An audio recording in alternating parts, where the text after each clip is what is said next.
अस्सलाम वालेकुम क्लास। ये हमारा मैथमेटिकल इकोनॉमिक्स वन का फिफ्थ लेक्चर है। फोर्थ लेक्चर में हमने मैट्रिक्स की डेफिनेशन देखी थी, मैट्रिक्स के कंपोनेंट्स देखे थे, मैट्रिक्स के अंदर एलिमेंट्स के एड्रेस कैसे देखे जाते हैं वो चेक किया था, और हमने कुछ उसके थोड़े सी एप्लीकेशंस की थी, कुछ ऑपरेशंस किए थे जिसके अंदर उसकी एडिशन, सब्सट्रैक्शन एंड मल्टीप्लिकेशन शामिल थी। उसमें मल्टीप्लिकेशन का रूल देखा था कि किन केसेस के अंदर मल्टीप्लिकेशन जो है वो एप्लीकेबल होती है और किन सिचुएशंस में एप्लीकेबल नहीं होती। इस लेक्चर के अंदर हम इसको मज़ीद एक्सटेंड करेंगे कि आपकी एडिशन एंड सब्सट्रैक्शन किन केसेस में पॉसिबल होती है, और मल्टीप्लिकेशन किन केसेस में पॉसिबल होती है, और इसके आगे मज़ीद इसकी कुछ एप्लीकेशंस एंड एग्जांपल्स हम करेंगे। सो स्टार्ट करते हैं अपना फिफ्थ लेक्चर। पहले एडिशन और सब्सट्रैक्शन के बारे में बात करते हैं। Only matrix with the same dimension can be added और सब्सट्रैक्टेड। डायमेंशन का हमने बहुत पहले ही डिस्कस कर लिया हुआ है। डायमेंशन कैसे डिटरमिन होती है, रोज़ इनटू कॉलम्स, के आर इंटू सी कितनी रोज़ हैं और कितनी कॉलम्स हैं। तो ऐसे मैट्रिक्स जिनकी डायमेंशन सेम हो, यानी जितनी रोज़ हैं उतने ही कॉलम हों दोनों मैट्रिक्स के, यानी स्क्वेयर्ड मैट्रिक्स की एडिशन और सब्सट्रैक्शन जो है वो पॉसिबल है। दोनों मैट्रिक्स जो ऐड हो रहे हैं या सब्सट्रैक्ट हो रहे हैं वो दोनों सेम डायमेंशन के होने चाहिए। लाइक अगर 2/3 मैट्रिक्स है तो दूसरे वाला भी ये एक स्क्वेयर्ड मैट्रिक्स नहीं है। स्क्वेयर्ड की तो पॉसिबल है, लेकिन अगर 2/3 मैट्रिक्स है ए और उसको बी के साथ हमने ऐड करना है तो वो भी 2/3 ही होना चाहिए, फिर ही वो ऐड होगा। The resulting matrix has the same dimension of the two matrix being added और सब्सट्रैक्टेड। जो डायमेंशन एडिड और सब्सट्रैक्टेड मैट्रिक्स की होगी वही उसके रिजल्टिंग मैट्रिक्स की भी डायमेंशन होगी। ये एक एग्जांपल है। एक मैट्रिक्स आपको दिया हुआ है, रोज़ हैं उसकी 2 और -8, फर्स्ट रो है, और सेकंड रो है 20 और -5। इसका फर्स्ट कॉलम है 2 और 20 और सेकंड कॉलम है -18 एंड -5। सो इसकी 2 रोज़ हैं और 2 कॉलम्स हैं। इसकी डायमेंशन अगर हम लिखें तो 2/2 मैट्रिक्स है। साथ इसमें से जो माइनस करना है मैट्रिक्स, उसकी रोज़ में पहले बोल रहा हूँ -4 और 2। फर्स्ट रो है -4 एंड 2, सेकेंड रो है -5 और 1। इसका फर्स्ट कॉलम बनता है -4 और -5 और इसका सेकंड कॉलम बनता है 2 और 1। तो जो फर्स्ट आपका मैट्रिक्स है उसके अंदर से सेकंड मैट्रिक्स हमने माइनस करना है। सो इसके लिए कंडीशन ये है कि ये दोनों सेम डायमेंशन के होने चाहिए। 2/2 का फर्स्ट मैट्रिक्स है और 2/2 का ही सेकंड मैट्रिक्स है, और इसका जो रिजल्टिंग मैट्रिक्स आएगा वो भी 2/2 डायमेंशन का आना चाहिए। सिंपली हम 2 में से माइनस कर देते हैं -4 को। 2 माइनस -4 और -18 -2, उसके बाद -20 -5 और -5 -1। सो इसको अगर हम सॉल्व करें तो आपका जो मैट्रिक्स बनता है वो बनता है 6 -20, ये आपकी फ़र्स्ट रो है, और 25 एंड 6 -6 ये आपकी सेकंड रो है, और 6 और 25 ये आपका फर्स्ट कॉलम है, -20 और 6 ये आपका सेकंड कॉलम है। तो इस तरीके से सेम डायमेंशंस के साथ सब्सट्रैक्शन और एडिशन पॉसिबल हो सकती है, और उसका आउटकम या उसका रिज़ल्ट भी सेम डायमेंशन का ही आएगा हमारे पास। इसी तरह एडिशन की एक एग्जांपल हम कर लेते हैं। एक आपके पास मैट्रिक्स है 3/3 का, जिसके एलिमेंट्स जो हैं वो कंपोनेंट्स जो एलिमेंट्स जो हैं मैं रिपीट कर रहा हूँ, उनको बोल रहा हूँ। फर्स्ट रो है आपके पास -2 0 एंड 4, सेकंड रो है आपके पास 3 -10 एंड 12, एंड थर्ड रो है आपके पास 3 -2 एंड -2। फर्स्ट कॉलम है आपके पास -2 3 एंड 3, सेकंड कॉलम है 0 -10 एंड -2, एंड थर्ड कॉलम है 4 12 एंड -12। इसी मैट्रिक्स की अगर मैं आपसे एड्रेस पूछूं, प्लेस पूछूं 12 की, what is the address of 12 element 12 in the matrix, तो इसको अगर हम देखें तो ये सेकंड रो में है AIJ वाला जो कंसेप्ट हमने किया था ये सेकंड रो में है और थर्ड कॉलम में है, तो इसका एड्रेस है AIJ। I4 आपको मैंने पहले बताया था row and J4 column. I इसमें सेकंड है और J इसमें थर्ड है, तो A23 इसका, सो A23 इसका एड्रेस बनता है आपके पास, यानी second row and third column. इसी तरीके से 4 का एड्रेस बनता है, ये फर्स्ट रो में और थर्ड कॉलम में है, A13। और 0 का एड्रेस बनता है A12। इसी तरह ये एक फ़र्स्ट कॉलम है, इसके तमाम के एड्रेस अब आप इजीली डिटेक्ट कर सकते हैं कि हर एलिमेंट का एड्रेस क्या होगा। इसको ऐड कौन से मैट्रिक्स के साथ करना है, उसके एलिमेंट हैं, मैं पहली रो बोल रहा हूँ, -4 6 एंड 0 ये फर्स्ट रो है। सेकंड रो है -15 2 एंड -4। थर्ड रो है 6 7 एंड 1। इसका फर्स्ट कॉलम बनता है -4 -15 एंड 6। इसका सेकंड कॉलम बनता है 6 2 एंड 7 एंड इसका थर्ड कॉलम बनता है 0 -4 एंड 1। तो इन दोनों मैट्रिक्स की डायमेंशन सेम है, 3 रोज़ एंड 3 कॉलम है, दोनों के 3x3 मैट्रिक्स हैं दोनों, तो इनकी एडिशन जो है वो पॉसिबल है। हर एक एलिमेंट को, सेम एड्रेस के एलिमेंट को दूसरे सेम एड्रेस के एलिमेंट के साथ हमने ऐड कर देना है, जैसे कि -2 plus -4, 0 plus 6, 4 plus 0, 3 plus -5, -10 plus 2, 12 plus -4। इसी तरीके से जब आप सारों को ऐड कर लेंगे तो आपके पास 3x3 का मैट्रिक्स बन जाएगा, जिसकी फ़र्स्ट रो है -6 6 एंड 4, जिसकी सेकंड रो है -12 -8 एंड 8, और जिसकी थर्ड रो है 9 5 एंड -1। और इसका फर्स्ट कॉलम बनता है -6 -12 एंड 9। इसका सेकंड कॉलम बनता है 6 -8 एंड 5। इसका थर्ड कॉलम बनता है 4 8 एंड -1। ये भी एक 3x3 मैट्रिक्स है। सो मैट्रिक्स की मल्टीप्लिकेशन के बारे में दोबारा थोड़ी सी डिस्कशन करते हैं। In matrix multiplication if A is n into m matrix, ये इसकी डायमेंशन बताई है, n into m matrix and B is the m into p matrix, their matrix product AB is n into p। n A की जो n into m है वो rows into column है, n for rows m for column, और B की जो m into p है वो भी m rows and p columns. दोनों के m बराबर होने चाहिए, दोनों के m, यानी A के कॉलम और B की रोज़, और जो इनका आंसर आएगा वो n इंटू p आंसर आएगा, in which the n entire across entries in which the n entries across a row of A and are multiplied with the p entries down a column of B and sum to the to produce an entry of A B. ये आपको तरीका बताया है कि कैसे multiply करना है, ये हम लास्ट क्लास में भी मल्टीप्लाई कर चुके थे।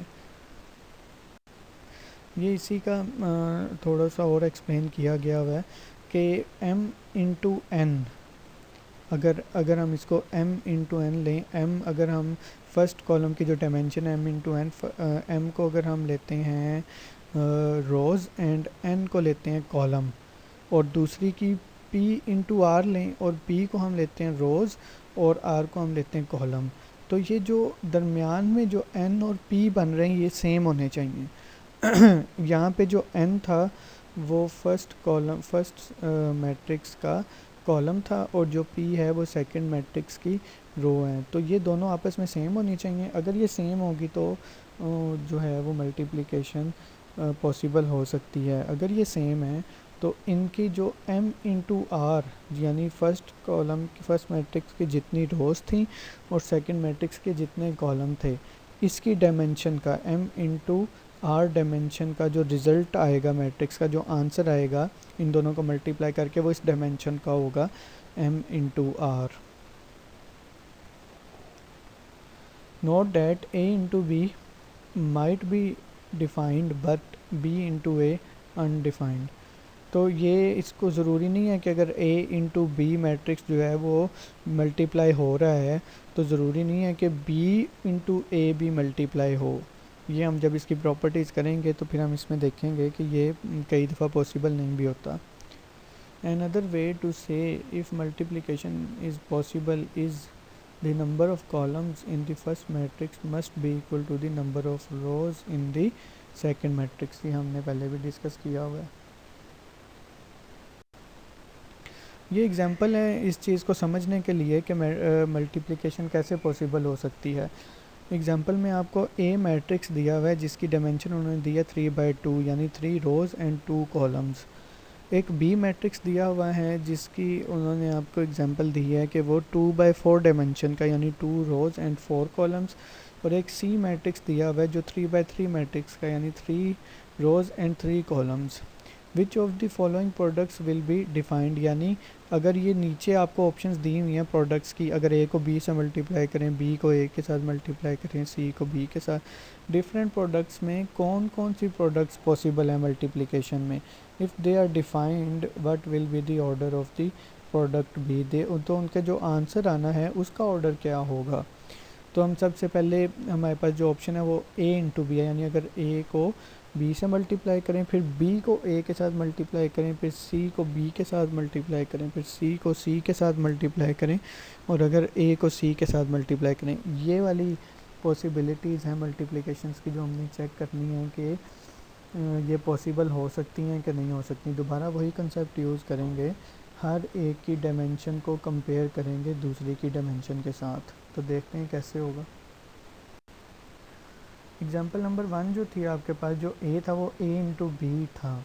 जो ए की डायमेंशन हमें दी थी वो 3/2 यानी 3 रोज़ एंड 2 कॉलम्स थी, और जो बी था वो 2/4 कॉलम का था यानी 2 rows and 4 columns.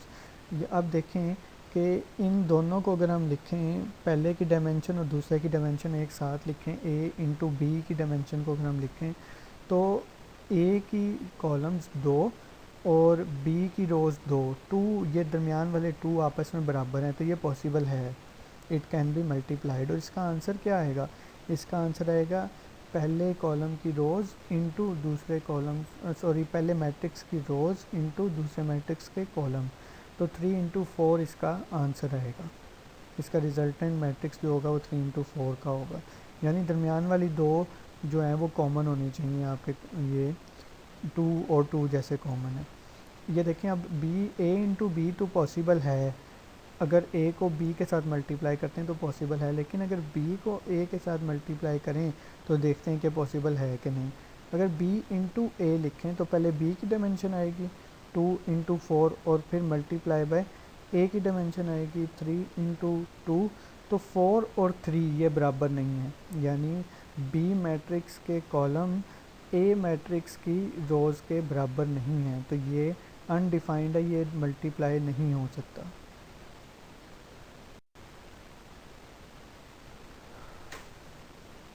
C part इसका सी इंटू बी है, और सी की डायमेंशन हमारे पास 3/3 है और बी की डायमेंशन 2/4 है. सी की डायमेंशन को अगर हम पहले लिखते हैं 3/3, it means that 3 columns, 3 rows and 3 columns, multiply by B की डायमेंशन है आपके पास, बी की डायमेंशन है आपके पास 2/4 that is 2 rows and 4 columns. अब ए जो सी है इसके कॉलम्स और बी की रोज़ आपस में बराबर नहीं है, 3 और 2 ये दोनों आपस में बराबर नहीं है, सो इट इज़ अनडिफाइंड, ये मल्टीप्लाई नहीं हो सकता.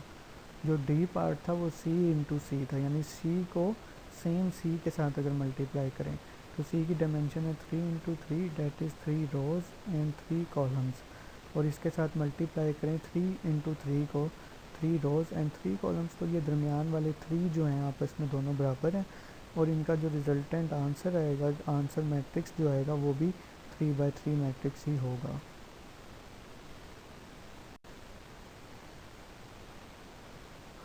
ई पार्ट है इसका a/a, कि a को a के साथ अगर मल्टीप्लाई किया जाए, a है 3/2 और इसको दोबारा मल्टीप्लाई करें 3/2 के साथ, तो यानी कि एक मैट्रिक्स आप बना लें 3/2 जिसकी 3 रोज़ हों और 2 कॉलम्स हों, और एक और मैट्रिक्स यही वाला सेम उठा के उसके साथ मल्टीप्लाई करें, तो इसकी ए की जो कॉलम्स हैं 2 वो इसी ए की रोज़ जो कि 3 है उसके साथ बराबर नहीं है, तो इनकी भी मल्टीप्लिकेशन जो है वो पॉसिबल नहीं हो सकती।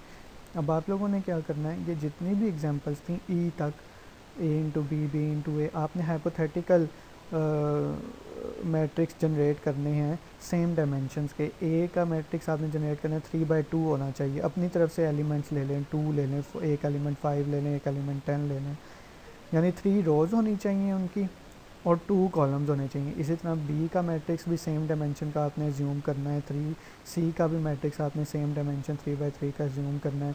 और जितने ई तक इन्होंने एग्जांपल्स दिए हैं उन सब की आपने मल्टीप्लिकेशन करनी है और उसके प्रूव करना है कि जो हो सकता है मल्टीप्लाई और जो नहीं हो सकता मल्टीप्लाई, और उनके जो आंसर आएंगे वो भी आपने प्रूव करने हैं कि ये इनकी इसी डायमेंशन के बराबर होंगे। तो ये आपने मुझे असाइनमेंट सबमिट करवानी है नेक्स्ट वीक के फ्राइडे तक।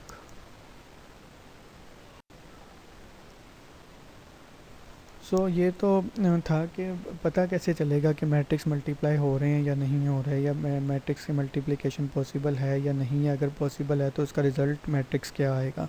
तो हम देखते हैं कि मल्टीप्लाई कैसे करना है। How do we actually combine the element of the row and column, consider both the row and column as a list of numbers, multiply the corresponding element in each list together, add the results of these products together. अब ये जो first है जिसके element है 1 2 3, अगर हम इसकी रोज़ गिने तो इसकी रोज़ हैं 1 रो है, 1 फर्स्ट रो है और इसके 3 कॉलम है, तो इसका जो डायमेंशन बनती है वो 1/3 बनती है, 1 रो एंड 3 कॉलम्स। और जो दूसरा मैट्रिक्स है उसकी 3 रोज़ हैं, पहली रो है -2, दूसरी रो है 4, तीसरी रो है 0 और इसका एक कॉलम है, तो इसकी 3/1 जो है वो डायमेंशन बनती है। तो पहले कॉलम की पहले मैट्रिक्स की कॉलम और दूसरे मैट्रिक्स की रोज़ आपस में बराबर हैं, तो ये मल्टीप्लाई हो सकता है और जिसका जो आंसर आएगा वो 1/1 मैट्रिक्स का आएगा, यानी एक ही रो और एक ही कॉलम होगा।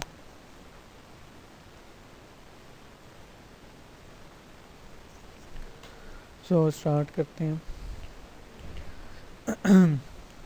1 into -2 plus 2 into 4 plus 3 into 0। First row को फर्स्ट कॉलम के साथ मल्टीप्लाई कर देना है, फर्स्ट रो को फर्स्ट कॉलम के साथ मल्टीप्लाई कर देना है और हर मल्टीप्लाई को ऐड कर देना है।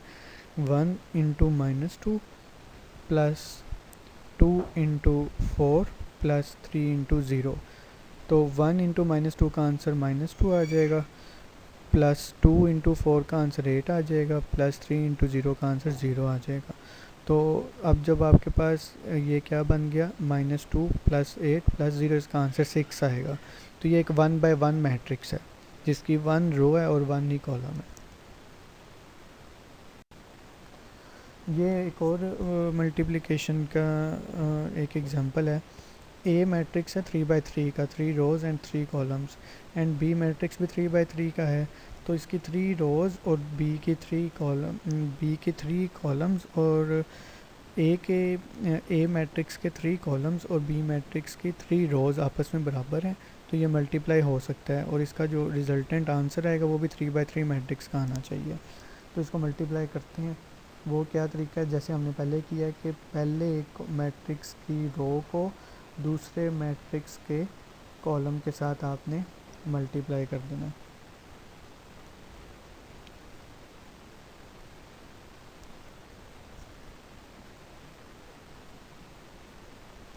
सो 1 into 1 plus 2 into 7 plus 3 into 3। दोबारा रिपीट कर रहा हूँ, 1 इंटू 1, ये हम फर्स्ट रो को उसके ए की फर्स्ट रो को बी के फर्स्ट कॉलम के साथ मल्टीप्लाई कर रहे हैं। 1 into 1 plus 2 into 7 plus 3 into 3। अब इसी रो को दूसरे कॉलम के साथ, that is 1 into 5 plus 2 into 2 plus 3 into 8। अब इसी रो को तीसरे कॉलम के साथ 1 into 9 plus 2 into 9 plus 3 into 1। अब ये एक रो तीनों कॉलम के साथ मल्टीप्लाई हो गई। अब ए मैट्रिक्स की दूसरी रो को तीनों कॉलम्स के साथ मल्टीप्लाई करते हैं। 4 × 1 प्लस 5 × 7 प्लस 6 × 3।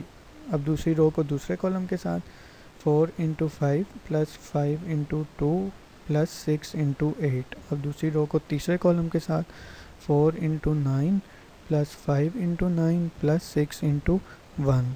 अब तीसरी रो को फर्स्ट कॉलम के साथ 7 × 1 प्लस 8 × 7 प्लस 9 × 3।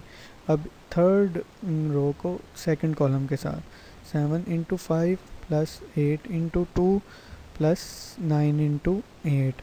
अब इसी थर्ड रो को थर्ड कॉलम के साथ 7 × 9 प्लस 8 × 9 प्लस 9 × 1। ये अब आपके पास 3×3 मैट्रिक्स कंप्लीट हो गया। अब इसको आप जो मल्टीप्लिकेशन और एडिशन है वो आप इसको सिंपली करके आप इसका आंसर ले सकते हैं। जब इनको सिंपली ऐड करेंगे और मल्टीप्लाई करेंगे तो ये आपके पास 3×3 मैट्रिक्स एक बन जाएगा जिसकी 3 रोज़ हैं और 3 कॉलम्स हैं।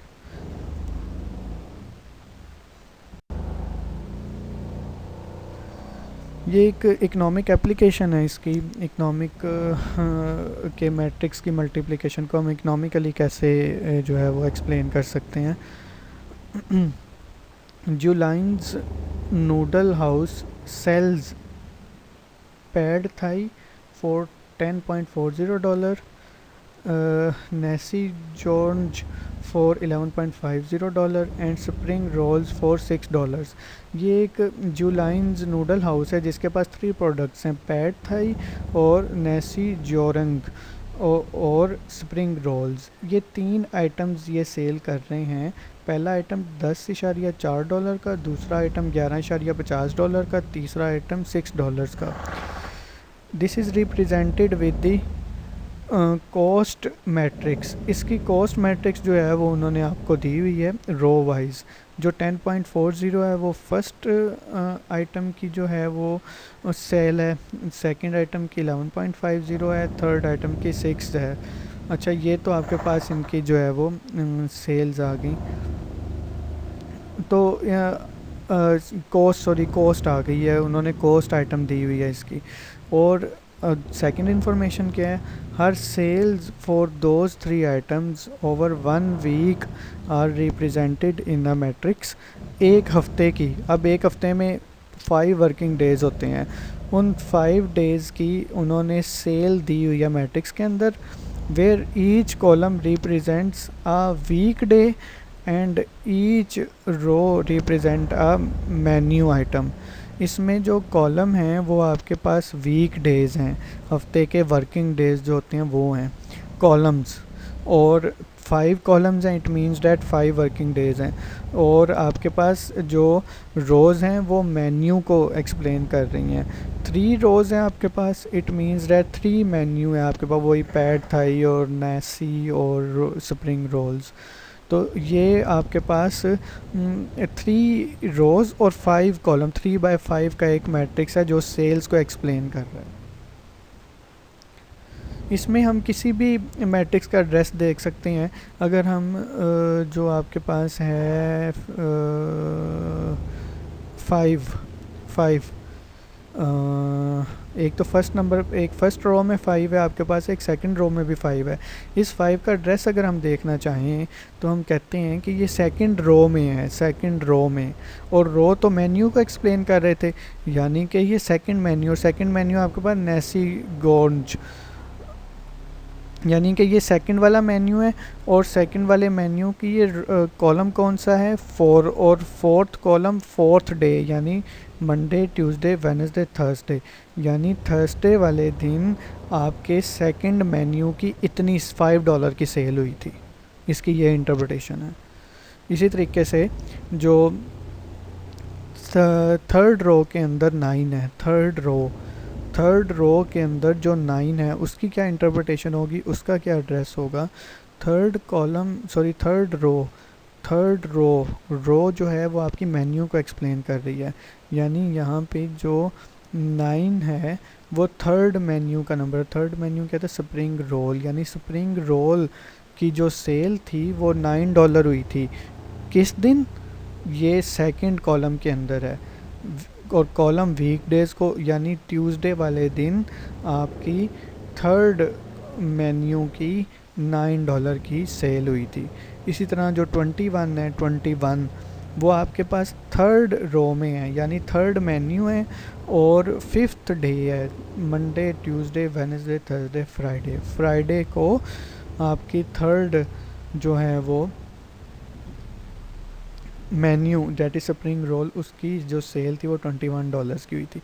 इसी तरह हर एलिमेंट की ये एक इकोनॉमिक इंटरप्रिटेशन बनती है कि क्या 5 नंबर क्या एक्सप्लेन कर रहा है, 6 क्या एक्सप्लेन कर रहा है, 4 क्या एक्सप्लेन कर रहा है, ये अब आपको पता है।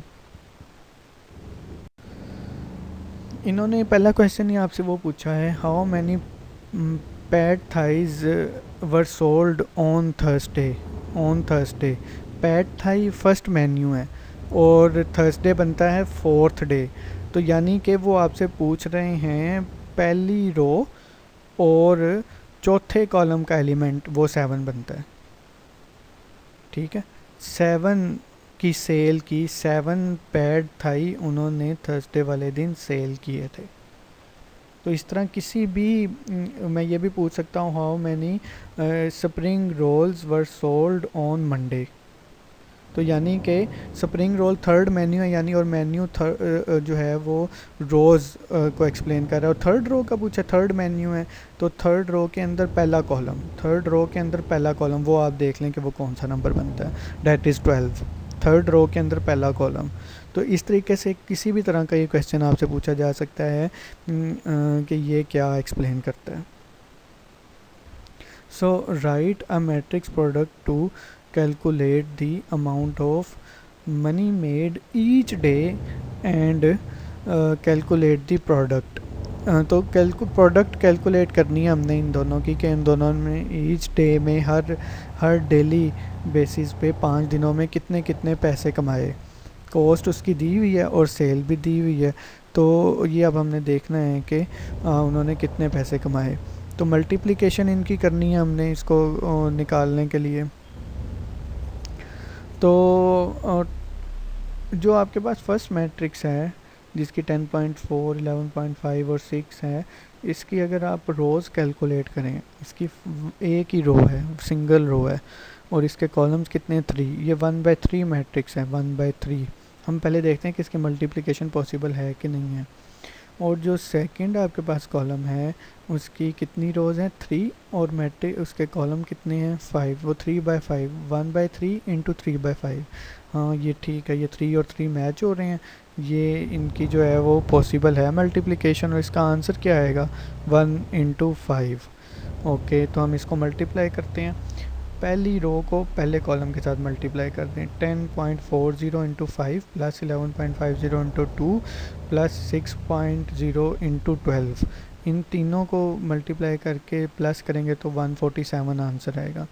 इसी तरह अब इसी रो को दूसरे कॉलम के साथ 10.40 multiply by 6 plus 11.50 multiply by 1 plus 6.0 multiply by 9, इनको सॉल्व करेंगे तो वो 127.9 आंसर आएगा। इसी रो को थर्ड कॉलम के साथ, इसी रो को उसका आंसर 129.60 आएगा। फिर इसी रो को फोर्थ कॉलम के साथ, तो ये 20.30 आंसर आएगा। फिर इसी रो को और लास्ट फिफ्थ कॉलम के साथ, और इसका आंसर 385.50 आएगा। अब ये जो आंसर रिजल्टेंट मैट्रिक्स आया है 1/5 का, ये इसकी 1 रो है, 1 रो, और इसके 5 कॉलम्स हैं, और हर 5 कॉलम डे को एक्सप्लेन कर रहा है। और जैसे कि उन्होंने ईच डे का कैलकुलेटेड अमाउंट मांगी थी, तो पहले दिन मंडे वाले दिन 147 रुपीज़ कमाए, ट्यूसडे वाले दिन 127, वेडनेसडे वाले दिन 129, इस तरह ये इन्होंने पैसे कमाए हैं। ये एक स्पेशल केस मल्टीप्लिकेशन हमने पहले भी देखी हुई है कि अगर हम किसी भी मैट्रिक्स को उस आइडेंटिटी मैट्रिक्स के साथ मल्टीप्लाई करते हैं तो सेम वही मैट्रिक्स आ जाता है जो ओरिजिनल मैट्रिक्स था। इन्होंने एक एग्जांपल दी हुई है, एक 2/2 मैट्रिक्स दिया हुआ है जिसकी 2 रोज़ हैं, 2 कॉलम्स हैं, 1 और 2 रो है, फर्स्ट रो है, और 2 और 3 सेकंड रो है, 1 और 3 फर्स्ट कॉलम है, 2 और 4 सेकंड कॉलम है। इसको एक आइडेंटिटी मैट्रिक्स के साथ मल्टीप्लाई किया। आइडेंटिटी मैट्रिक्स की डेफिनेशन हमने पढ़ी थी कि ऐसा मैट्रिक्स होता है जिसके प्रिंसिपल डायगोनल 1 होते हैं। तो इसको इसके साथ मल्टीप्लाई करके जब आंसर लिया है तो 2/2 का ही मैट्रिक्स आया और वो सेम मैट्रिक्स है जो कि ए मैट्रिक्स ओरिजिनल था। तो कोई भी मैट्रिक्स किसी आइडेंटिकल मैट्रिक्स के साथ मल्टीप्लाई होता है तो वो वही आंसर आ जाता है जो वो होता है।